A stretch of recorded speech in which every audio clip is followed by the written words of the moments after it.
জয় বাবা লোকনাথ। সুপ্রভাত, নমস্কার জানিয়ে আজকে আবার একটা নতুন দিন শুরু করলাম। নতুন দিনে নতুন সকালে তোমাদের সামনে আবার একটা সুন্দর নতুন ব্লগ নিয়ে চলে আসলাম। আমার ঘরে বাইরে লাইফস্টাইলে তোমাদের সবাইকে স্বাগত জানাচ্ছি। তোমরা এসো, দেখো সারাদিন আমি কি করছি। আশা করছি তোমরা নিশ্চয়ই ভীষণ ভালো আছো, আর আমিও ভীষণ ভালো আছি। আজকে লোকনাথ পুজো। আমি সকাল থেকে আজ ঠাকুর ঘর থেকেই দিনটা শুরু করলাম, আর ঠাকুর ঘরেই দিনটাকে শেষ করব। আজকে সারা দিন সকাল থেকে রাত পর্যন্ত আমি ঠাকুর ঘরেই ছিলাম। তাই রাত্রে যে কাজটা করেছি, পুজোটা হওয়ার পরের যে কাজগুলো করেছি, সেগুলো সব তোমাদের আগের ব্লগে শেয়ার করে দিয়েছি। যেহেতু আমার এই পুজোর ব্লগটা এডিট হয়েছিল না, রেডি করতে পারিনি আমি ভিডিওটা, সেই কারণে আমি এটা দিতে একদিন দেরি হলো। তা এই ব্লগটাও আমি দুটো পার্টে দেব। লোকনাথ বাবার যে পুজোটা আমি করেছি, সেই পুজোটা ঠাকুর পরিষ্কার করার থেকে শুরু করে একদম পুজো পর্যন্ত এটা আমি দুটো পার্টে দেব। কারণ একটা পার্টে দিলে মানে অনেকটা বড় হয়ে যাবে, কেউ দেখবেও না, কারোর এনার্জিও থাকবে না।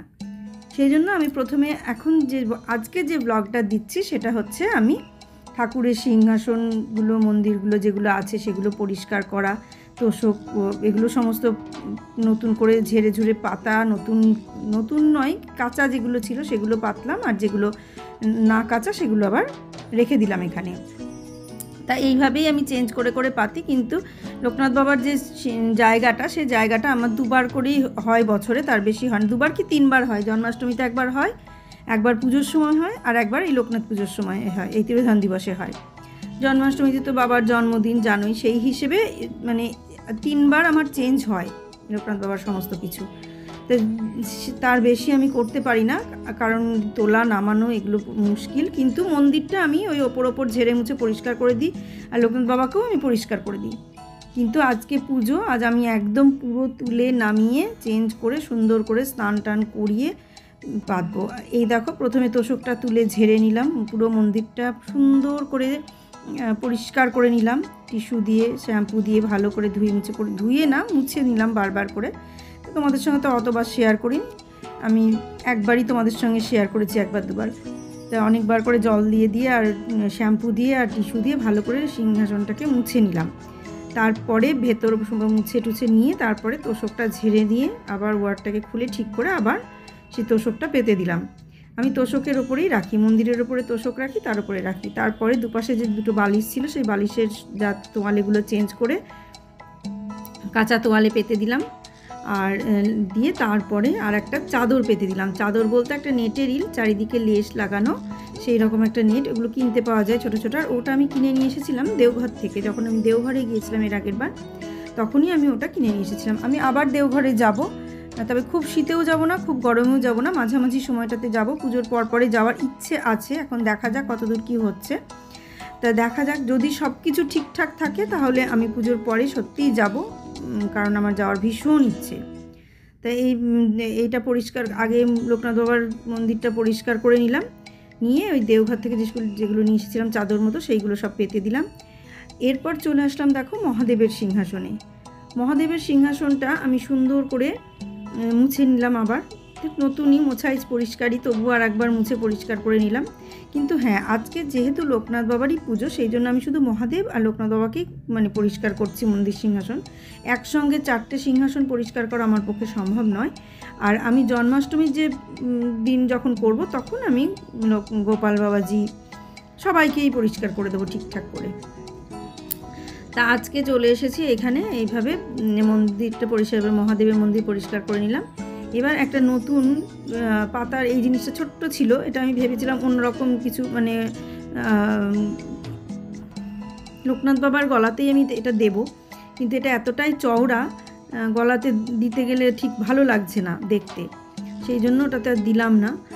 এইভাবে পেতে দিলাম, দিয়ে পেছনে ছোট লোকনাথ বাবাকে বসাবো। কিন্তু ছোট লোকনাথ বাবার যে পোশাকগুলো, সেই ড্রেসগুলো এতটাই বড়, সেই জন্য ওখানে ঠিক মানে সবটাই ঢেকে গেল, দেখতে পাওয়া যাচ্ছে না। এই যে ড্রেসগুলো পরে আছে দেখছো, সবাইকে নামিয়েছি, নামানোর পরে যে ড্রেসগুলো পরে আছে দেখছো, সেগুলো নিয়ে আছে। আর এখানে দেখো সব আমি রেডি করে নিয়েছি, দুধ, দই, তারপরে কী বলে ঘি, মধু, তো সব রকমের চন্দন রেডি করে নিয়ে তারপরে এখানে অগুরু দিয়ে দিলাম জলের মধ্যে, আর মিছরি দিয়ে দেবো, দিয়ে এই জলটাকেও রেডি করে নেব।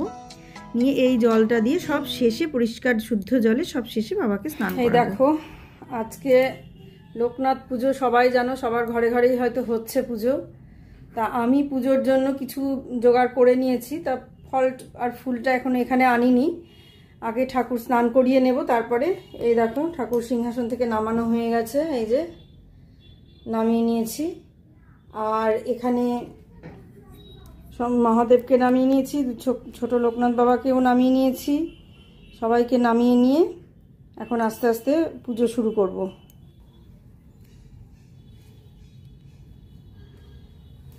সবাইকে নামিয়ে নিয়েছি, এখানে সব জোগাড় করে নিয়েছি। এই দেখো দুধ, দই, তারপরে অগুরুটা এই জলে যেটা দেখছো এখানে অগুরু মিছরি এগুলো দেওয়া আছে, একটু ফুল দিয়ে নেব। আর এখানে সব কিছু বার্ডস সমস্ত কিছু রেডি করা আছে, এই যে সব এগুলো চন্দনগুলো গোলা হবে। আর এইখানে দেখছো এই দেখো সলতেটা, এই সলতেটা আমি এখন পঞ্চপ্রদীপে রেডি করে নেব। ঠাকুরকে স্নান করিয়ে নেব, প্রদীপটাও রেডি হয়ে আছে, প্রদীপে শুধু তেল দেবো, ধূপকাঠি রেডি করে নেব, তারপর ঠাকুরকে স্নান করানো শুরু করব। দেখতে থাকো, সঙ্গে থাকো। আর এই যে লোকনাথ বাবাকে নামিয়ে নিয়েছি, সেটাও একটু তখন তো দেখালাম, আর একটু দেখিয়ে দিলাম, সঙ্গে থাকো।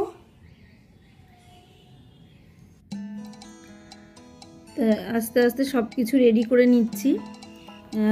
তিনজন বাবাকেই আমি নামিয়ে নিয়েছি, তিনজন বাবা নয়, বাবা একজনই, আমি তিনটে মূর্তি নামিয়ে নিয়েছি।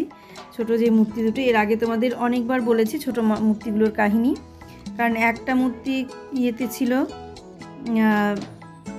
একটা মূর্তি ছিল কৃষ্ণনগরে, একটা ছিল কলকাতায়, একটা কলকাতায় ছিল, একটা কৃষ্ণনগরে ছিল, সেটা তো বলেইছি। আর এই গল্পটা অনেকেই জানো, যারা আমার পুরনো মানে ভিডিওগুলো দেখেছো, ব্লগগুলো দেখেছো, তারা অনেকেই জানো যে একটা মূর্তি ছিল, ছোট মূর্তিগুলো একটা ছিল কৃষ্ণনগরে, একটা কলকাতায় পুরনো ফ্ল্যাটে। কিন্তু যেহেতু দুটো ফ্ল্যাটে দুটো ছিল, তারপর আমরা কলকাতায় চলে আসার পর যখন এই ফ্ল্যাটে আমরা এলাম, নতুন ফ্ল্যাটে, তখনই আমরা এই মূর্তি মানে বড় লোকনাথ বাবার যে মূর্তি পাথরের, সেই মূর্তি নিয়ে এসে পুজো করলাম। আর যে দুটো ছোট মূর্তি দেখছো, একটা হচ্ছে মাটির আর একটা হচ্ছে ওই মানে ডাস্ট মার্বেলের আর কি। তাই এই দুটো মূর্তি ওগুলো কিন্তু পাথরের নয়, একটা ডাস্ট মার্বেল আর একটা ওই মাটির। এই হলো দুটো মূর্তি। আর লোকনাথ বাবার বড় মূর্তিটা আছে এইভাবে আর কি। মোটামুটি তিনটে মূর্তি হয়েছে আমাদের। তো ছোটো মূর্তি দুজনকে আমি ঠাকুরের মাথার উপরে তুলে দেব, কিন্তু সেই তুলে দেব যে জায়গা দুটো, সেই দুটো এখনও তৈরি হয়নি বলে সেটা দিতে পারছি না। তো দেখা যাক কবে সেগুলো হয়, তারপরে তুলে দেব। এখন আপাতত মহাদেবের সিংহাসনে বসানো আছে, কিন্তু উল্টো দিকে বসানো আছে বলে ওখানে রাখা যাবে না, এইভাবে রাখা হলো। আর তোমরা তো আগের দিন দেখলে আমি ঠাকুর ঘরকে সুন্দর করে গুছিয়ে নিয়েছি। মানে আগের দিন দেখলে এটা হচ্ছে আমি যেটা গুছিয়েছি সেটা হচ্ছে এই পুজোর পরে কিন্তু করেছি রাতে কাজটা, কিন্তু ভিডিওটা তোমাদের আগে দিয়ে দিয়েছি, বলেই দিলাম, কারণ এই ভিডিও রেডি করতে পারিনি বলে আগে দিয়ে দিয়েছি। আর এই দেখো এবার একে একে আমি প্রত্যেকে মানে লোকনাথ বাবার ধুতিটা মানে খুলে দিলাম, যে ধুতি পরানো ছিল পুরনো ধুতি, ওটা খুলিয়ে দিয়ে ওনাকে স্নান করিয়ে দেব। স্নান করিয়ে ঘি, মধু, দুধ, দই, জল মানে সমস্ত কিছু দিয়ে, অগুরু দিয়ে যে জলটা রেডি করলাম সেই জল দিয়ে, কিন্তু সব কিছুর পরে আমি শেষে শ্যাম্পু দিয়ে স্নান করিয়েছিলাম। আর সেটা করিয়েছিলাম বারান্দায় নিয়ে গিয়ে, যেটা তোমাদের সঙ্গে আর শেয়ার করতে পারিনি, কারণ ওখানে নিয়ে গিয়ে ভিডিও করাটা অসুবিধা, সেই কারণে ভিডিও করতে পারিনি। সব শেষে শ্যাম্পু দিয়ে স্নান করানোটা আমি চাকলাতে দেখেছি আর কি। চাকলাতেও অনেক কিছু দিয়ে স্নান করিয়ে নেবার পর শ্যাম্পু দিয়ে স্নান করায়, আর সেটা ভোরবেলায় গেলে তবেই দেখা যায়। চাকলায় যদি লোকনাথ বাবার পুজো দেখা যায়, তাহলে দেখতে হয়, তাহলে এই রাজভোগ বলেই বোধহয়, ওটা যদি দেখতে হয় তাহলে দেখতে হবে ওই ভোরবেলায় যেতে হবে। ভোরবেলায় গেলে যে পুজোটা হয় 6টা থেকে মনে হয় পুজোটা হয়, কি 5:30 থেকে যে পুজোটা হয়, সেই পুজোতে দেখা যায় যে ওনাকে কিভাবে স্নান করাচ্ছেন, কিভাবে ধুতি পরাচ্ছেন, কিভাবে মালা পরাচ্ছেন, সমস্ত কিছুটা ওইভাবে মানে দেখা যায় আর কি। আমি একবার গিয়েছিলাম ওই টাইমে, গিয়ে দেখে এসেছি। ওনারা যেভাবে পুজো করেছেন সেটাই দেখলাম পুরোহিতে, বেশ ভালো লাগলো, বেশ সুন্দর লাগলো। তো সেটাই আমি আর একবার আমার যাওয়ার ইচ্ছে আছে। জানি না কবে তিনি টানবেন, না টানলে তো হয় না, তিনি না টানলে সেটা সম্ভব নয়। তা দেখা যাক কবে তিনি টানেন, আর তখনই আমরা যাব আবার। এই লোকনাথ বাবাকে আমি নামিয়ে নিলাম।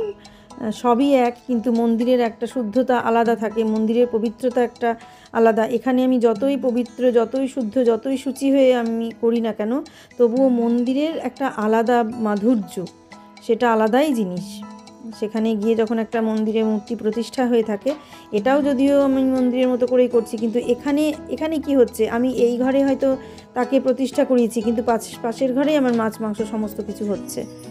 কিন্তু সেখানে তো তা হবে না। এখানে মন্দিরে গেলে তার চারপাশ দিয়ে কোনো জায়গায় সেই জিনিসটা নেই, পুরোটাই আলাদা পবিত্রতা বিরাজ করে মন্দিরে।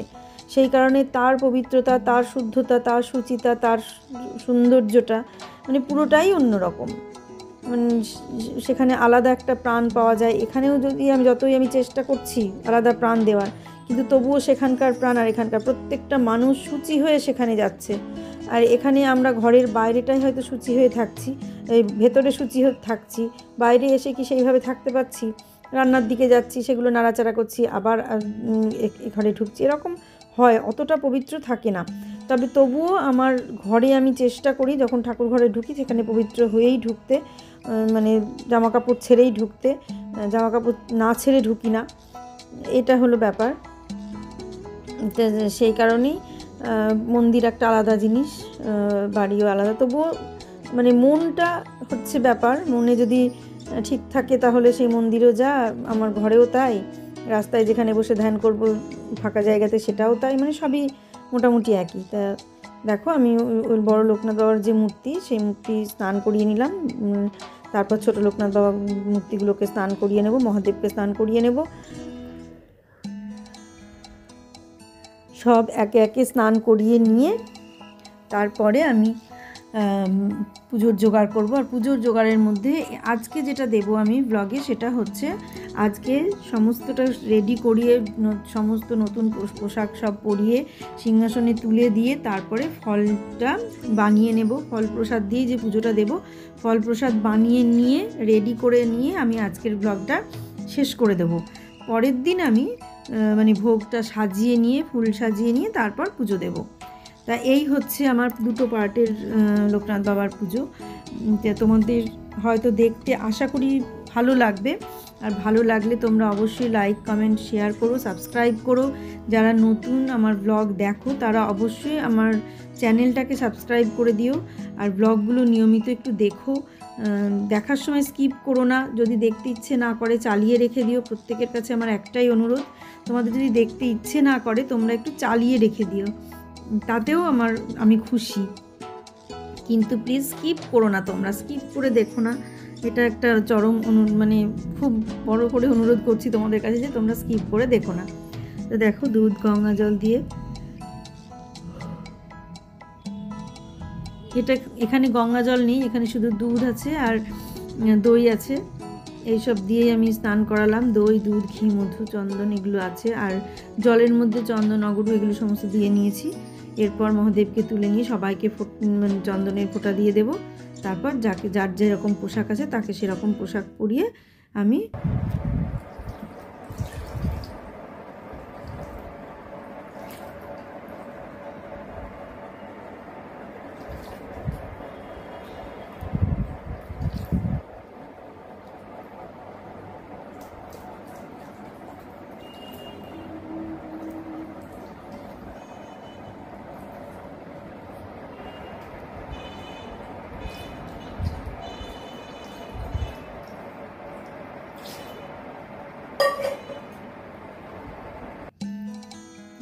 সবাইকে স্নান করিয়ে নিয়ে এই যে পরিষ্কার জল দিয়ে, মানে এই জলটাকে কি জল বলে তা জানি না, অভিষেক করিয়ে নিলাম। স্নান করানো, অভিষেক করানো যাই বলো, এই জলের মধ্যে অগরু আছে, চন্দন আছে, মিছরি আছে, এই সমস্ত দেয়া আছে, দিয়ে তারপরে স্নান করানো মানে হচ্ছে আর কি।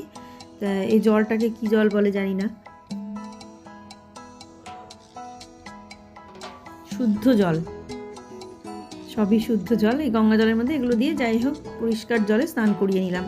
আর তো বলেইছি সবাইকেই আমি শ্যাম্পু দিয়ে স্নান করিয়েছি, কিন্তু সেই শ্যাম্পু দিয়ে স্নান করানোটা তোমাদের সঙ্গে শেয়ার করিনি।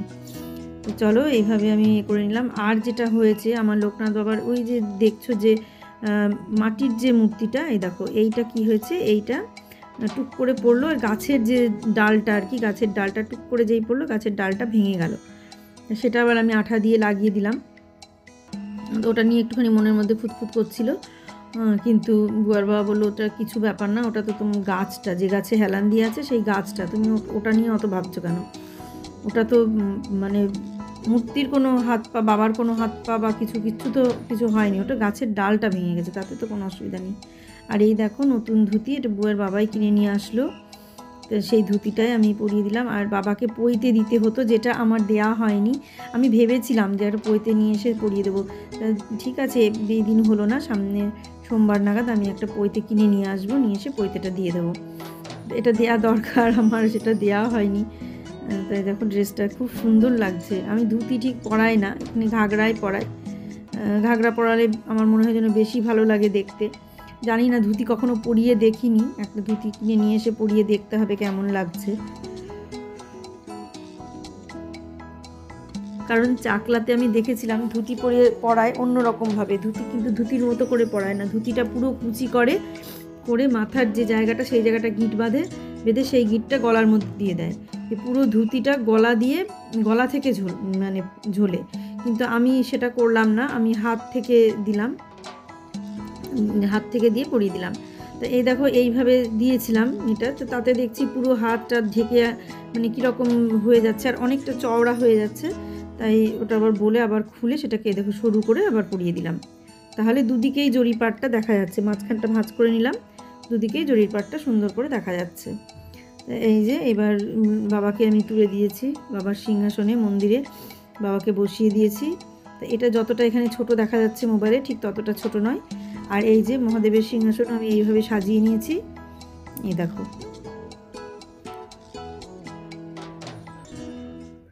এবার ছোট লোকনাথ মূর্তিগুলোকে সব ড্রেস পরিয়ে দিলাম। এই ড্রেসগুলো আবার অনেকটা বড় হয়েছে জানো, এগুলো আরেকটু ছোট হলে বেশ ভালো হতো। আমি বললাম যে অন্য দোকানে দেখলে ভালো হতো, কিন্তু ও তো যায়নি অন্য কোথাও, এখান থেকেই কিনেছে, তো সেই কারণে। যাক, আমার কাছে ছিট আছে, আমি ছিট দিয়ে কেটে করে নেব, ওটা করতে পারবো, ওটা অসুবিধে নেই, ওটা ছিট দিয়ে আমি করতে পারবো, ওটা কেটে করে নেব। আর দুটোই করে নেবো, একটা বড় করে নেবো, দুটো ছোট করে নেবো, তাহলে 3টে হয়ে যাবে। আবার জন্মাষ্টমীতে পরিয়ে দেবো আমি, আর ওটা আর কোথাও নিয়ে যাব না, নিজেই কাটিংটা করবো, দিয়ে কোথাও থেকে সেলাই করিয়ে নিয়ে আসবো। হাতে প্রথমে সেলাই করে নেব, তারপরে দোকানে গিয়ে করে নেব।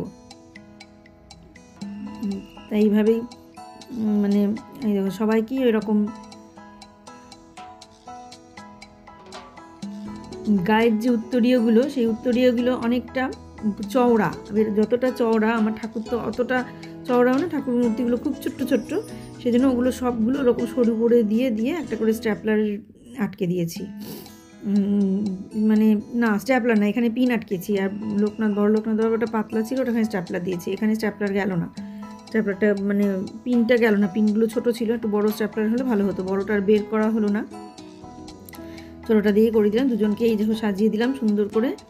এই যে গলার এটা খুলে এটাকে সুন্দর করে পরিয়ে দেবো, চওড়া না করে বেশ সরু করে। দেখো এই দেখো, এটা ডবল ভাঁজ দিয়ে দিলাম, এই যে এরকমভাবে ডবল ভাঁজ দিয়ে দিলাম, মাঝখান দিয়ে সাদাটা ভেতরে দিয়ে দিলাম, আর গোল্ডেনটা ওপরে দিয়ে দিলাম, দিয়ে সুন্দর করে এই যে সাজিয়ে দিলাম।